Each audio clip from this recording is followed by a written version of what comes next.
എല്ലാവർക്കും നമസ്കാരം. കുണ്ടലിനി ശക്തി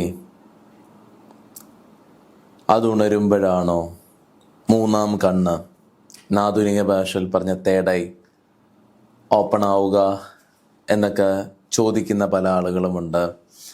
നമ്മുടെയൊക്കെ യൂട്യൂബിൻ്റെ ഇപ്പം കുറച്ച് തമ്മയിലും ആൾക്കാർക്ക് കുണ്ടലിനി എനർജി ആക്ടിവേഷൻ എന്നൊക്കെ പറഞ്ഞ് നമ്മളും യൂട്യൂബിൻ്റെ അവിടെ കൊടുക്കാറുണ്ട്. അതൊരു തെറ്റിദ്ധാരിപ്പിക്കുകയല്ല. കുണ്ടലിനി ആക്ടിവേഷൻ എന്ന് പറഞ്ഞ ആരെയും ഒരു മനസ്സിൻ്റെ അല്ലെങ്കിൽ ഒരു എന്താ പറയുക, ഒരു ആത്മീയതയെ തെറ്റിദ്ധരിപ്പിക്കുന്ന ഒരു ക്രമീകരണത്തിലേക്കല്ല നയിക്കുന്നത്.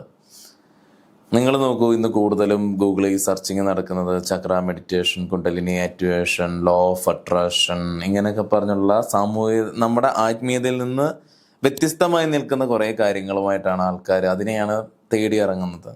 അവരിലേക്ക് ട്രൂത്ത് എത്തട്ടെ എന്നും എന്താണ് ഇതിൻ്റെയൊക്കെ അടിസ്ഥാനം, കുണ്ടലിനി എന്നും എന്താണ് തേടൈ എന്നും ഒക്കെയുള്ള ഒരടിസ്ഥാനത്തെ മനസ്സിലാക്കാൻ വേണ്ടിയിട്ടാണ് നമ്മളത് ആ രീതിയിലിട്ട് അവർക്കൊരു ധാരണ നൽകുന്നത്. നോക്കൂ, ഇപ്പം കഴിഞ്ഞ ഒരു 1.5 വർഷമായിട്ട് നമ്മുടെ അരികിൽ കുറേ ആളുകൾ വന്നു പോയിട്ടുണ്ട്. ധാരാളം ആളുകൾ ഇന്നും എനർജി അല്ലെങ്കിൽ മെഡിറ്റേഷൻ അല്ലെങ്കിൽ എന്താണ് ആത്മീയത, എന്താണ് സ്പിരിച്വാലിറ്റി എന്ന് എക്സ്പീരിയൻസ് ചെയ്തിട്ടുണ്ട്. അവരാരും തന്നെ ഒരു പരാതിയും പറഞ്ഞിട്ടില്ല. ഇന്നും അടിസ്ഥാന പരമ്പരയുടെ അടിസ്ഥാന രഹസ്യം എന്താണെന്നും ആ സമ്പ്രദായ രീതിയിലാണ് നമ്മൾ നയിച്ചുകൊണ്ട് പോകുന്നത്. നമ്മളാർക്കും പണം കിട്ടുമെന്ന് പറയുന്നില്ല, ആർക്കും ആരോഗ്യം നന്നാവുമെന്ന് പറയുന്നില്ല, ആർക്കും തന്നെ ബന്ധങ്ങൾ ഹീൽ ചെയ്ത് കൊടുക്കാമെന്ന് പറയുന്നില്ല. ഒരു രീതിയിലും പൈസ, ഒരു മണി മോട്ടീവായിട്ടുള്ള കാര്യങ്ങളൊന്നും തന്നെ നമ്മളെവിടെയും പ്രൊമോഷൻ ചെയ്തിട്ടുള്ള ആളുകളെ വരുത്തുന്ന സ്വയബോധത്തെ അറിയുന്നതിന് അതിൻ്റെ ആയിട്ടുള്ള ക്രമീകരണ രീതിയിൽ കൊടുക്കും. എപ്പോഴും കുണ്ടലിനി ഉയരേണ്ട എന്തിനാണ്? ഒരു വ്യക്തി മോശപ്രാപ്തിയെക്കുറിച്ച് ചിന്തിക്കുമ്പോൾ, ഒരു വ്യക്തിക്ക് പരിണാമബോധം ഉണ്ടാവുമ്പോൾ ആ ബോധത്തെ സൃഷ്ടിക്കാൻ വേണ്ടിയിട്ട് സ്വയമേ അത് സംഭവിക്കുന്നില്ല. ഒരു ഗുരുവിൽ നിന്ന് ആ ഊർജം പകർന്നുകൊണ്ട് ഗുരുവിൻ്റെ ഊർജത്തിൽ അലിഞ്ഞിരിക്കുമ്പം ആ ചൈതന്യം തന്നെ സംഭവിക്കുന്നു. അത് സംഭവിപ്പിക്കുന്നുകൊണ്ട് സംഭവിച്ച ആൾക്കാർ ധാരാളം അനുഭവമുണ്ട്. അതിനെ ആ രീതിയിലാണ് നമ്മൾ കൈകാര്യം ചെയ്യുന്നത്. അല്ലാതെ അതിനെ ഒരു കച്ചവട മാർഗത്തിലേക്ക് 1,00,000 രൂപ വാങ്ങിച്ചിട്ട് ചക്ര ആക്ടിവേഷൻ ചെയ്ത് കൊടുക്കാമെന്നൊന്നും പറഞ്ഞുള്ള രീതിയിലല്ല. ഇന്നും രാജയോഗയുടെ സമ്പ്രദായത്തിലുള്ള ദീക്ഷ സൗജന്യമായി നൽകുന്ന ഒന്നാണ്.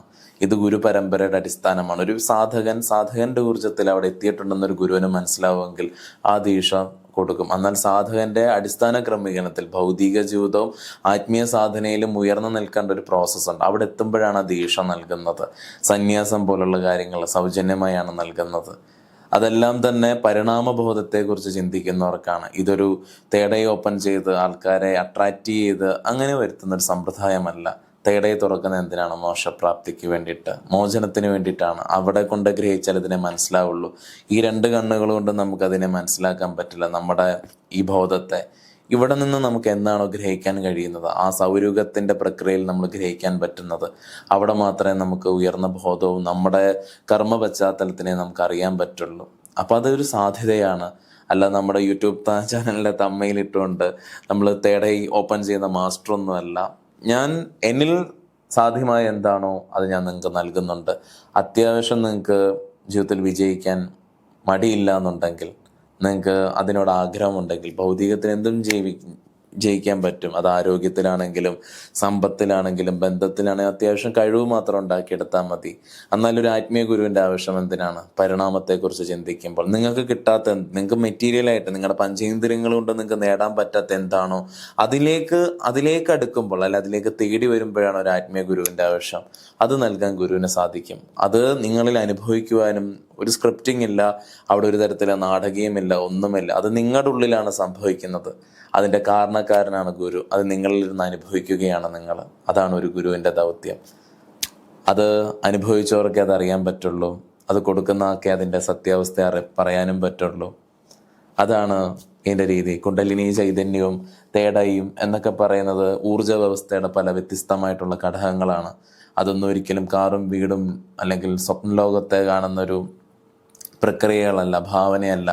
ആത്മീയത പരിണാമ വശങ്ങളാണ്, ഗ്രഹണ പ്രക്രിയയുടെ വശങ്ങളാണ്, ഊർജ്ജതലത്തിനെ മനസ്സിലാക്കുന്ന പ്രക്രിയകളാണ്. നമസ്കാരം.